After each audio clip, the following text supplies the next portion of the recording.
Dr. Craig Chalquist.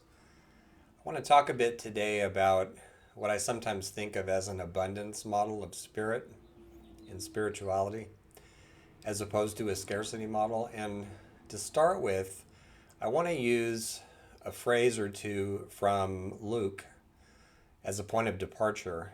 And so in Luke 17:20 through 25, Jesus is speaking and he is comparing what he calls the kingdom of heaven, and more about that term in a moment, to something that cannot be seen. And he says there are people, I'm paraphrasing very loosely, who will say it's over here and it's over there and it looks like this and but it's not any of those things. And then he says the kingdom of heaven, and Victoria Lors, in her book on the wild church, argues that, and other scholars have argued this too, that the term should actually be the commonwealth of heaven, which really puts a different psychology on it altogether. And so anyway, he says the kingdom, the commonwealth of heaven is, and then he uses a word that in Aramaic can have two different meanings: within you or in your midst. In other words, between you and other people. The commonwealth of heaven is in your midst. In other parts of the Gospels, he refers to what he calls good news, and he doesn't connect it with missionary work or converting people or any of those power plays. The good news, when you read it in context throughout the Gospels, always is about how this commonwealth of heaven, or this kingdom of heaven, is right here, right now. Not over there, not at the end of time, none of that, right? And there's a few passages that contradict that were added later. There's a lot of the New Testament that was added later, actually. But so why is this interesting? For one thing, it has parallels in other faith traditions. So in the Quran, there are references to ayah, which are signs of the divine in the natural world itself. So when you get to study nature, you see signatures of the sacred in nature itself. Similar thoughts in other traditions. And so again, this is for me an abundance model, because it's suggesting that whatever we think of as the presence of the divine or the realm of the divine is always with us and can be seen all around us and within us and in the natural world. So in terms of what we're used to, especially when we think of the word religion, we're used to more of a scarcity model. And I want to just mention very briefly three aspects of that and why I use the term scarcity. So we tend to associate religion with belief in a certain book that is irrefutably true, no argument, don't bother. At least the way some people hold it. Religion as creeds that often fight each other, hierarchies of authority, priests and so on, clergy. That's what most people visualize when they think of religion. And that's because these kind of institutional forces are among the first that captured religion shortly after the stage of visionary origination. The so-called founders, most of whom said, don't make a religion about me, brought important spiritual truths to humanity. And within a generation or two, the classifiers and institute builders got busy and restricted it and said, you got to go through us and the priests and the clergy and the hierarchy, right? So three ways they locked this down. The first one is literalism. That the truths, the spiritual truths that are referred to in Scripture are literal people, literal places. They only have one layer of meaning. And if you don't go along with our layer of meaning, you're wrong and sinful and all the rest of it. So there's a supremacy about this, right? As well as an imperialism. So taking it all literally, not allowing people to get what they can from a particular statement or a truth or what have you, a teaching, So that's one way of doing it, to turn it all into hard doctrine, which, by the way, is something Jesus himself warns about. Teaching as precepts the doctrine of men, he refers to it as. A second way that the scarcity model of spirituality or religion makes itself felt is in the relationship to the divine in the monotheistic religion's God, that is cast as children worshiping something else. And so it sets up the whole religion to be infantilizing. We're just small, and God is like a big dad. I've sometimes used the term dad God to refer to the psychology of this. The whole strain of, by the way, Gnostic esotericism that at this point is almost 2,000 years old criticizes this. It refers to that kind of dad God figure as a demiurge. That's a whole other discussion. But in any case, there is there is a literalizing of the image, for instance, in which, from the Gospels again, where Jesus says, unless you become like children, you can't enter the kingdom. He says like. It's so important to remember that word. It's like is what keeps it from being literal, right? He doesn't say you need to become childish. He says you need to become childlike. In other words, be open, be innocent, have your heart open, that kind of thing, right? Not be rigid, not be locked down by dogma. That's what he's referring to when you read it in context. So literalism and infantilizing are two ways that this works. These are all connected. And the third one is idealizing, idealizing religious leaders, idealizing saints, that kind of thing. These looking at these figures as they're the ones, they're the true ones, everybody else's are nonsense. And so as long as a particular religion or a part of a religion is locked into that kind of inerrancy or supremacy is probably a more honest word, then the combat with other faiths is inevitable. So if a religion is really going to serve our day and time, it's going to have to evolve beyond that. It just has to. If my truth's the only one, if you have to follow me to get it, or you have to follow the guy I represent, that's combat. That is inherently hostile, right? So we need to outgrow that. So how can we do this?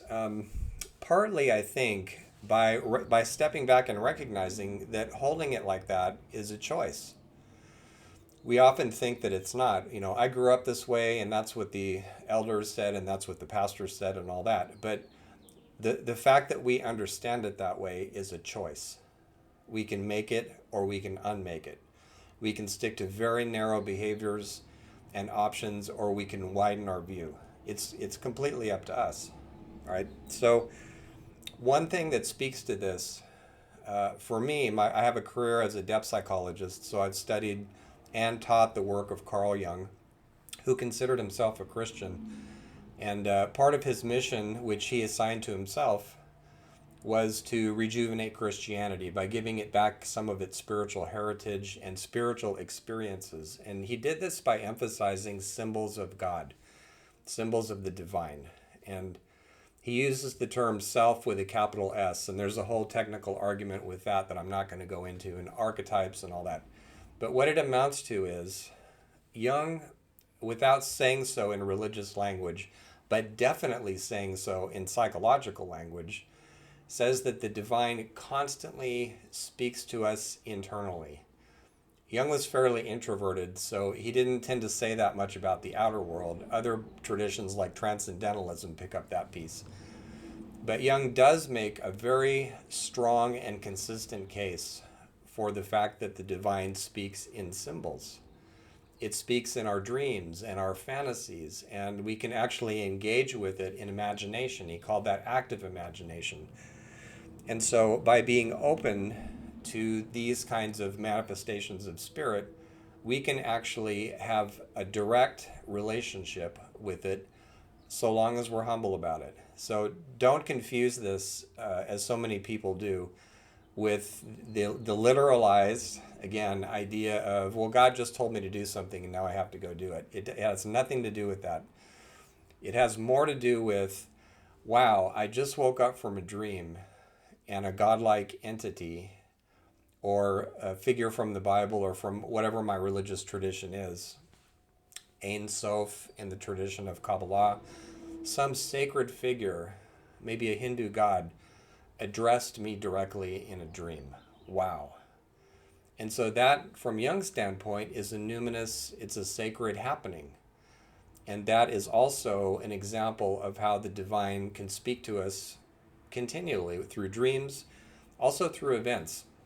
So Jung gave the word synchronicities to that, and it refers to those times when you're walking down the street and maybe there's some difficult issue that you're wrestling with, and then all of a sudden some random seeming thing happens. A bird flies a certain way, or you pass a group of people and they're having a conversation and somebody says the key words that unlock the entire problem for you.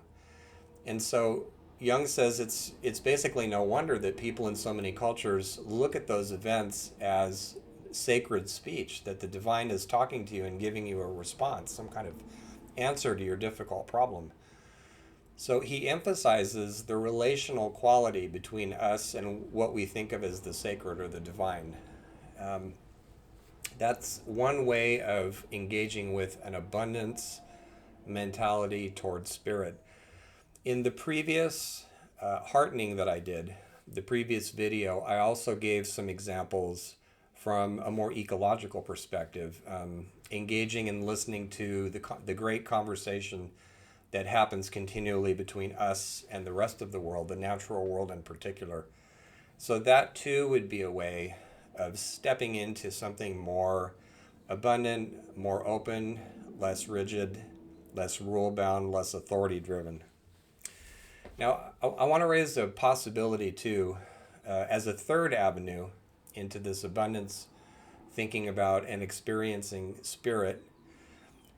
This comes from some doctoral work I'm engaged in right now. And part of my interest comes from the Islamic side of the house, specifically Shiites, Shiite esotericism, the Sufis, other groups like that. And they talk a lot about how the divine speaks through our imagination. So what I'm raising here is a possibility, and it really hasn't been written about that much, less than I would have expected, actually. But the possibility of building a spiritual path out of, and here's the punchline, totally controversial, fiction. Right? And in a way, this is being done. There's an actual religion right now called Jedi from the Star Wars films, right?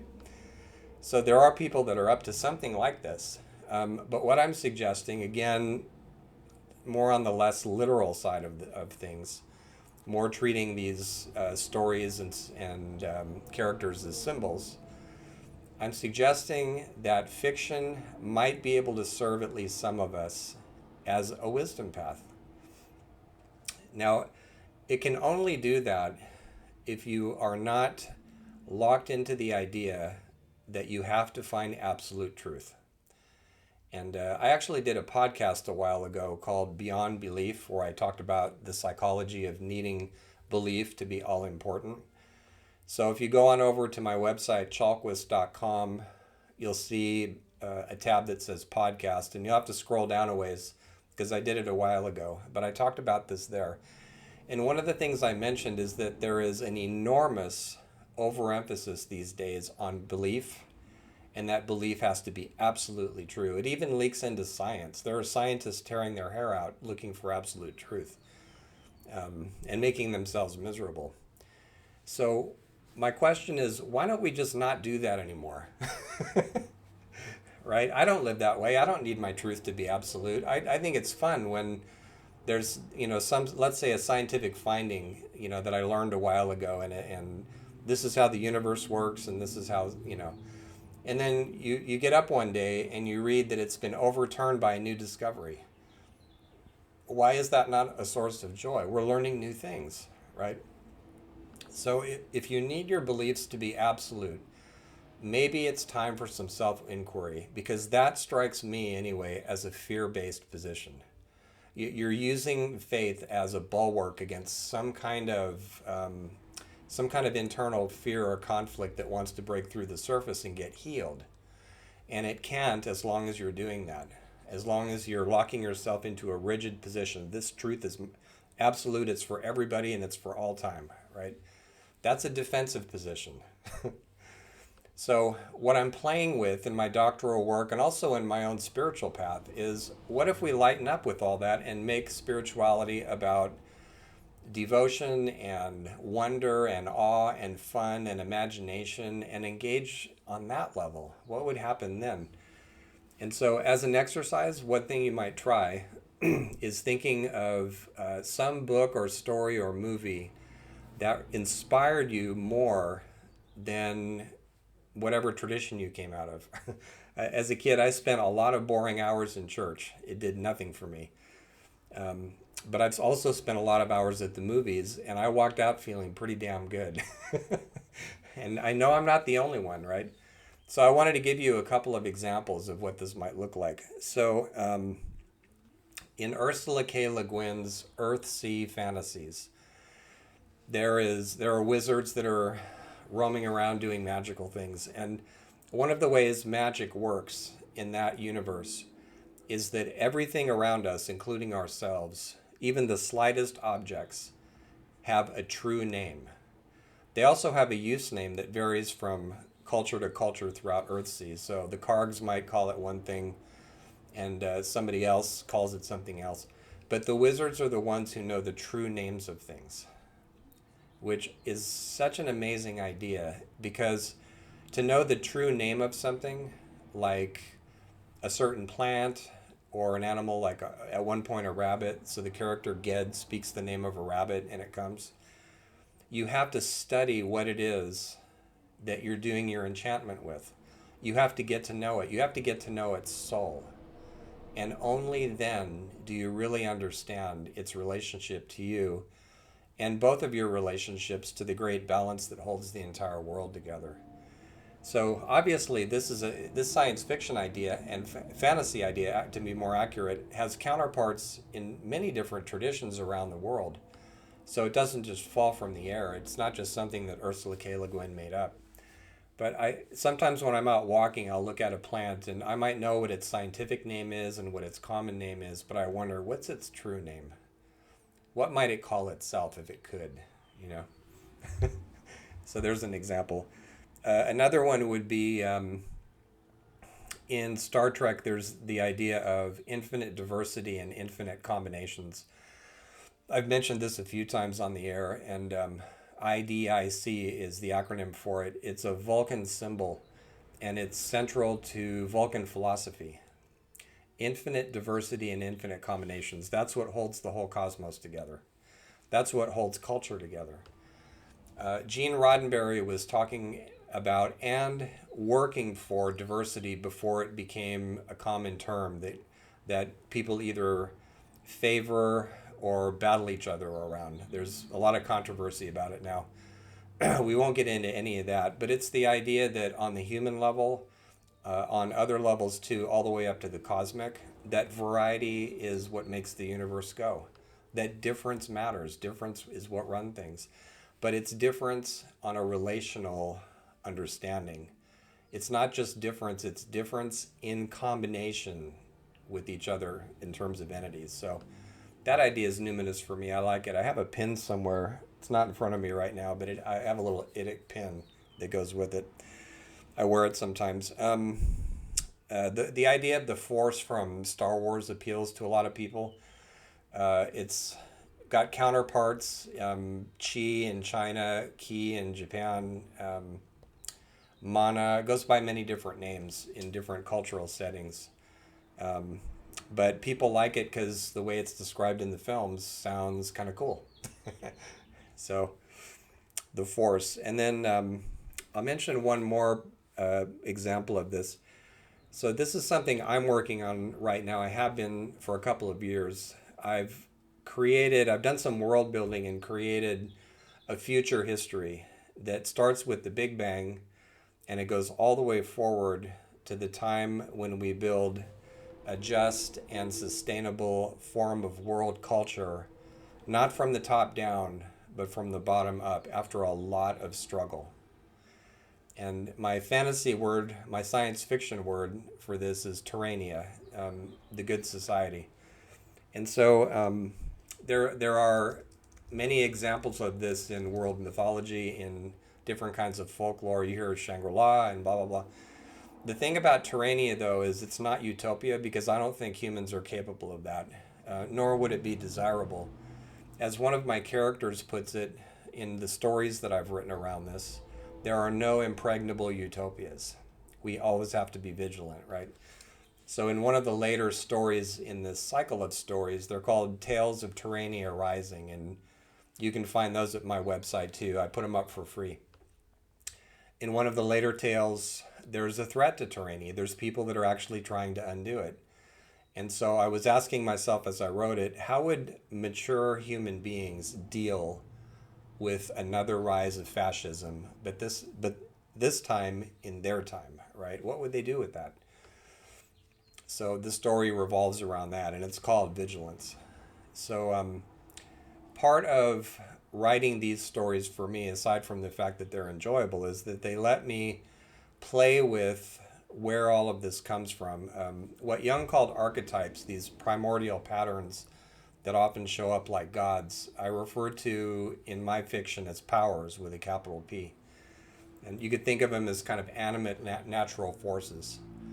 So at one point, the trickster power is bragging in one of his stories to a human being, and he says, you know, if it wasn't for me, none of this would exist in the first place. I was there at the very beginning to make sure that the Big Bang was kind of granular, and that allowed gravity to make suns and planets and everything else. You're welcome. You know, so, which reflects my own impression that, based on mythology, that trickster is built into the universe, along with the other powers.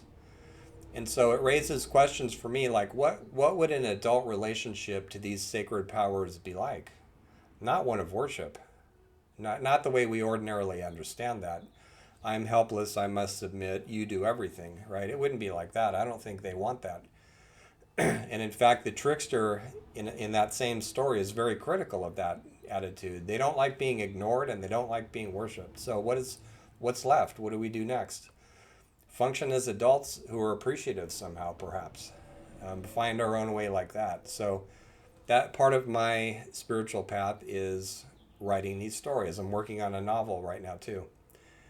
So all of this to suggest the possibility that however we walk a spiritual path, and whatever we mean by spirit, I don't hold it as supernatural, but I don't also equate it with the cosmos itself. I think it goes beyond the cosmos, but that's just my own intuition, based on some lore, of course. But however we come at this, what would it be like to be flexible enough to be led by our inspirations? To get our sense of ethics from how we actually treat each other. Not necessarily commandments, not necessarily orders from above, but more based on empathy and relatedness. That kind of an ethical system. And I'll leave you with the question of that we opened with, in a sense of the kingdom or the commonwealth of heaven is here. It's accessible all the time. Anyone can reach it and listen to it. And the question I'll leave you with is, if Spirit is speaking to us all the time in many different ways, are we listening? May the week bring you blessings.